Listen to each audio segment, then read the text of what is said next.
Kia ora, I'm David Chaston with 90 at 9, brought to you by interest.co.nz. This week, get everything you need to know in 90 seconds at 9 o'clock, with news mostly about Australia today.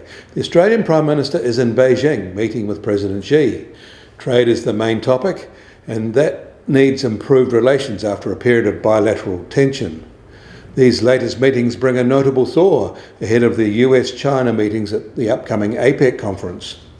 Xi said China's relationship with Australia is now on the right path.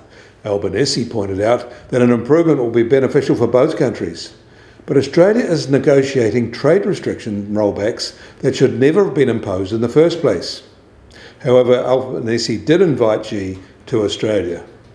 And back in Australia, the Melbourne Institute's monthly inflation gauge fell 0.1% in October after a flat reading in September, showing declining prices for the first time in 14 months and clouding the outlook for the RBA monetary policy.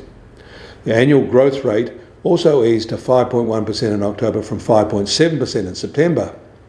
And later today, the Reserve Bank of Australia delivers its monthly monetary policy review, and increasing numbers of observers are expecting them to raise its policy rate from the current 4.1% to 4.35%.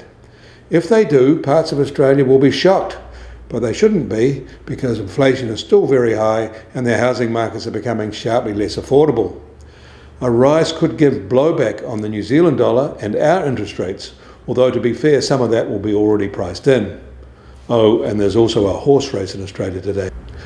German factory orders rose unexpectedly in September. While it wasn't a large rise, a correcting fall was expected after a rather large jump in August.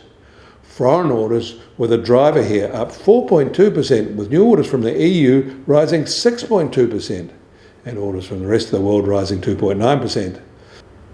It's an impressive signal, especially as it's for more than just 1 month. The US Treasury 10-year yield is up today from yesterday in a small recovery to 4.65%, a gain of 7 basis points. And the price of gold will start today at just on $1,982 an ounce and down $10 from yesterday. And oil prices have risen overnight, up about $1 to just over $81.50 a barrel in the US, while the international Brent price is now just under $86 a barrel. And the Kiwi dollar starts today at 59.8 US cents and down almost a quarter cent from this time yesterday. Against the Aussie was similarly softer at 92 Australian cents. Against the euro, a bit more softer at 55.6 euro cents. That all means our trade-weighted index starts today at just on 69.2 and down 20 basis points. Get more news affecting the economy in New Zealand from interest.co.nz. Kia ora, I'm David Chaston, and we'll do this again tomorrow.